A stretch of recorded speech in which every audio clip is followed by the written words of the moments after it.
As the shutters come down, the spray cans come out. Urban art's invading the streets of Bristol this weekend.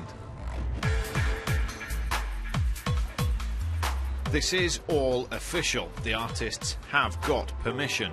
This is Upfest, the Urban Painting Festival. What is it then about Bristol and graffiti? I suppose it's part of the history, really. It sort of goes back to days of sort of like wild days, back in sort of like the 80s. A lot of the influences came over from America, and in Bristol with the music scene, sort of the hip hop culture, it kind of was all sort of funneled through that, really.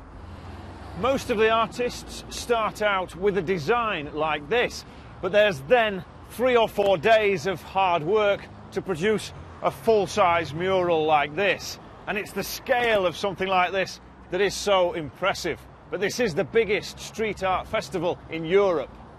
Over the weekend, more than 30,000 square feet of wall space will be painted. More than 300 artists have come from around the world to be here, 20 different countries. I did a fine art degree and I figured that it was time to learn a new medium, so I decided to try and figure out how I can make spray paint work in the same way as I use a brush. Art or vandalism? Art. Without You like a doubt. it? Love it. Absolutely love it. That's why What we're does here. it do for the area? I think it must bring visitors here, and it brightens the place up. I think it's decorative. I kind of like it. I think if it's well done, it's acceptable. Well, it depends where it is, of course. I do without the thick fug of aerosol fumes over the weekend, but I'm going to clear off for the weekend, so... but yeah, no, it's all right.